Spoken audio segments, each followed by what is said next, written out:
All right, this is Bitcoin Radio, hosted by Alex, co-hosted by Augi. Thank Well, you for listening. thank you very much, Alex, for offering me to be a co-host on something I'm very contrary about, that is Bitcoin in and of itself. But the title of the show is pretty inventive, and I think you have a great idea and your followers want to hear what you think about this market. And I think it's time to talk about the market in the face of the depletion of the auto industry. That is to say, trying to buy a car these days or rent a car these days is really quite a nightmare. It's nobody knows where that's going to go. Is that the indication of the future of the market itself, Alex? Well, it's funny you say that. The market, I'm buying cars is crazy right now. I can't explain it, but obviously there's no chips to put in cars, and car production's at 50%. It's just a mess. That's that would be the new cars, right? Yes, the new car. It's So all a mess. So what is happening with the old cars? That's the curious thing. But what did I tell you? I said that this is the signs of the depression coming. Well, you think there's a depression coming? Why do you think that?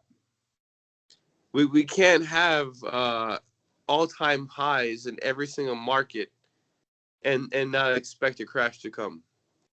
Well, the dependency on the stock market is about, I think it's like 10% of people are involved in the stock market itself. So the market doesn't tell you about the economy. It just tells you about people coming in and out, and the big money has been moving the market around, and it's meant to panic people. I mean, that's what they do. When Trump did his tax cut, the market jumped and they did a sell-off and bought and sell their own stocks back.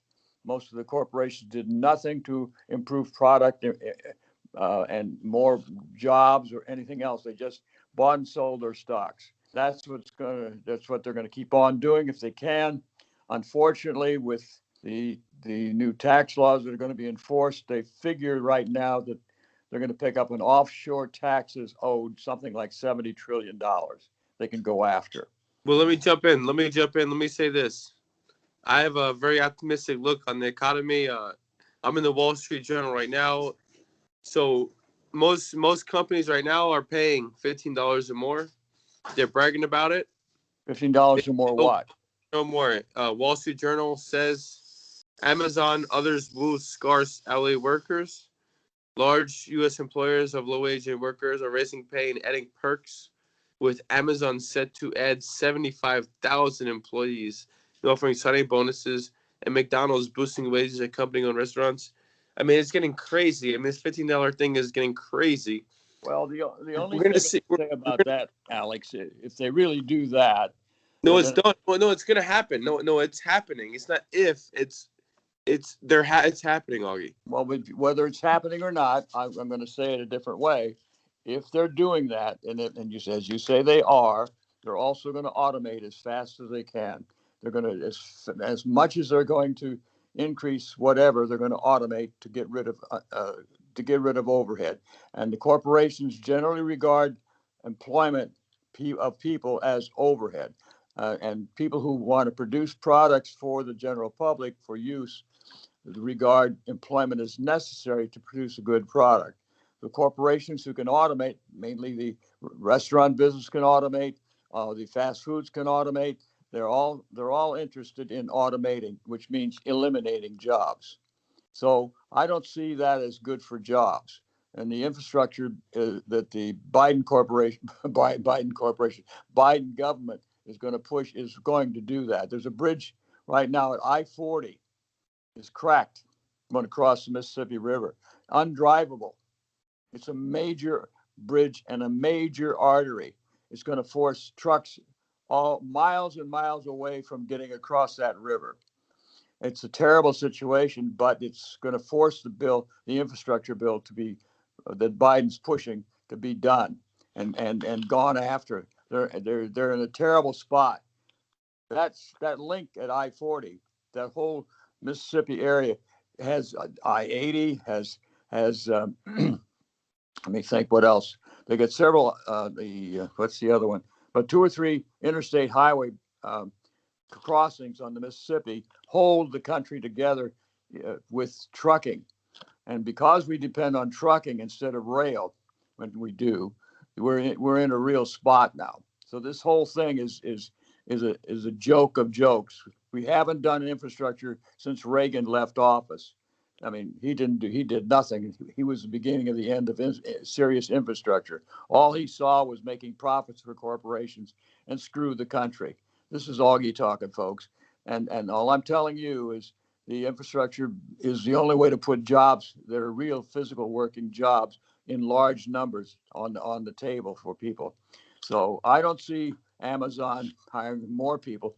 I see them automating more, and I see many other smaller operations to save money automating on top of that. So, I know you're in the restaurant business, Alex, but when they start automating your restaurant to save money, it's the people that are remaining will get 15 an hour, but it'll be fewer and fewer people getting that. And so was that going to be a depression? I don't think so. The major corporations that work in the state of Florida, which is 22 million people, are what? Nursing homes, hospitals, medical. That's the major big money. County businesses, county government, all those things are decent pay. But beyond that, there's no industry. The construction industry runs itself hot and cold, boom and bust. That's always been Florida. And right now, the lack of products.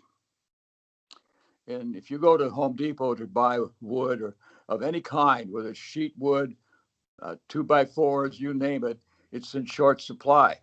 People who've been working on their homes have been tying a lot of it up. The contractors can't get it. They're having to lay off people right now. It's true. So it's really, we're really in a curious situation. So the only real employment of people in large numbers is going to have to fall under an infrastructure effort nationwide. And when you do that, when the infrastructure things happen, they'll assign corporations to carry it out, and the planning will come from the government, but the hiring of the workers will be in the corporations.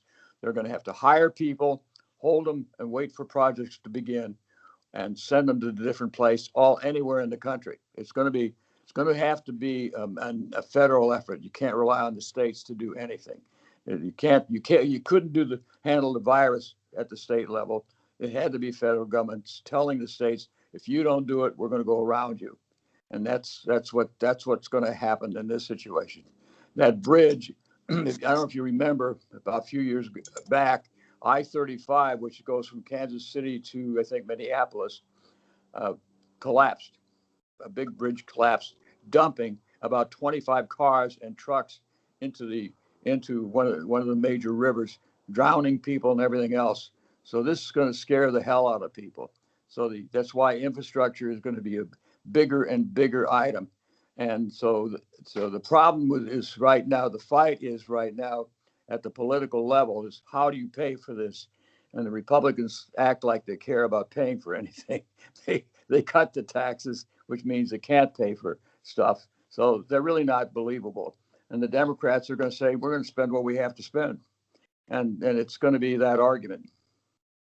Well, let's talk about a couple of the topics here. All right. Okay, so what is Bitcoin, and how is Bitcoin going to survive this? Oh, well, is it a tulip bulb? Yeah, we're going to talk about. Oh, it's a tulip here, a tulip mania. I studied tulip mania. There's nowhere near it. Well, wait a minute. Before you go there, Alex, why don't you explain to the public? You've studied and you've researched that. It's a 2-year period or 3-year period that happened in Holland, and the tulip bulbs became a valuable item. Tell us about that. The problem with the tulip bulb and the Bitcoin. No, but why is that? Why are they related? Because it's speculative value. But the problem is here. What happened with the tulips? The tulips became a mania, became a fest. Why And did they become a mania? Why did people put a they, value on them? it was just overvalued. I Well, mean, why? Why did that happen? it was just it was rare at one point. At Well, the no, there were certain bulbs that were rare. That's your message right there. And so because of that, those values had higher prices to them. And yeah, so so when they marketed them in a trading way, they got bid up, and to where the people it got more money for people to resell the same bulbs again and again and again for more and more money. And people wanted the most prized tulips, so the most prized bulbs were the ones that they went after, right? And it got so much so that one bulb of this special variety went for $485,000 in today's dollars at that time, until somebody said, well, they blew the whistle on somebody. They said, but they've been selling the same bulb all the time. It's one bulb. You can't sell that same bulb all the time. So how does that tie in with Bitcoin? people want to tie it in. I don't know. People want to do that. Well, It, why was there a mania? Why did people get in a panic mode at all? Why did that happen? in the tulip mania or Bitcoin. When you get into a mania, people think something's of value more than it is, or maybe it is the values, or maybe what Bitcoin is of a real value, and whatever people want to offer on Bitcoin really matters or doesn't.